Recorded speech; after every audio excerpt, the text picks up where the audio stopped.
é algo que eu sempre vi nessa cidade, assim, foi essa coisa das formas finas, e o que eu comentei também no outro texto, quanto que essa coisa é muito similar aos próprios, essa mistura dessa coisa orgânica, essa coisa industrial que existe na cidade. Eu penso muito uma falta de contraste, eu penso muito, essa também é uma coisa do céu recortado, por causa que não importa muito onde você vá na cidade, você nunca consegue ver um horizonte muito, está sempre picotado tudo pela própria construção da cidade, o que eu acho interessante.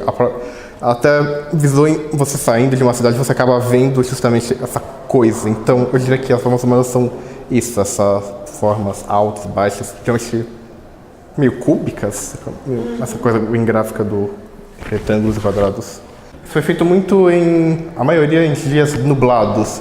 Eu ficava pensando o que eu poderia fazer a seguir, então eu comecei a ver essa ideia, essas coisas finas, estavam sempre muito próximas da minha casa e toda a cidade, e quanto que tirando essa coisa da pós-produção, pegando isso, jogando preto e branco, tirando. Não tem um lugar muito específico, muitas foram perto da minha casa, muitas também foram no Parque Trianon, que eu fiz também um outro projeto, tem as pontes, aquela específica, aquele para-raio, inclusive é em frente da minha janela da minha casa, algumas são da Paulista, aquele guindaste, por exemplo, ele estava na época, eu conseguia ver ele perfeitamente do MASP, aquele vão lá, e eu não acho que, mas eu conseguia ver outros pontos também na cidade, mas esse é um dos que eu mais gostei.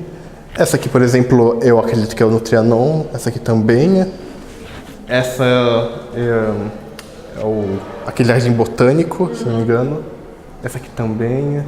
Acho que essa parte toda é o jardim botânico. Essa aqui foi muito marcante porque ela começou muito isso. Por causa que justamente isso também é perto da minha casa e é justamente essa invasão dessas plantas e o quanto que isso novamente unia muito esse tema que eu achei muito marcante. Eu realmente não me lembro muito, eu acho que foi indicação da minha mãe ou da minha irmã. Lembrei, na verdade foi da minha mãe, porque causa que uma das amigas dela chegou a fazer um curso, acho que decoração de interiores. E ela sempre falou que era muito bom, então eu decidi experimentar essa coisa de fotografia, que é algo que eu queria fazer já faz um tempo.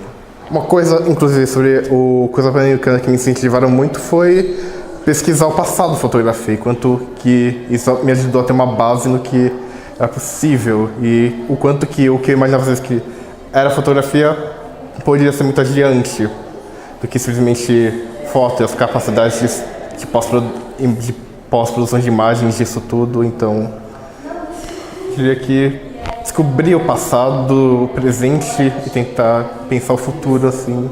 Aprender as possibilidades da câmera, que eu nunca imaginei, porque toda a minha vida foi sempre aquelas geralmente que são... Cybershot? Exato, cybershot, que geralmente era sempre isso que eu fazia, até, tipo, nem existia celular na época, ou se eu não fazia fotos com ele, mas basicamente isso. Depois a câmera, eu vi muitas possibilidades e inclusive muitos desses projetos nunca teriam sido, acho, possíveis numa cybershot ou num celular.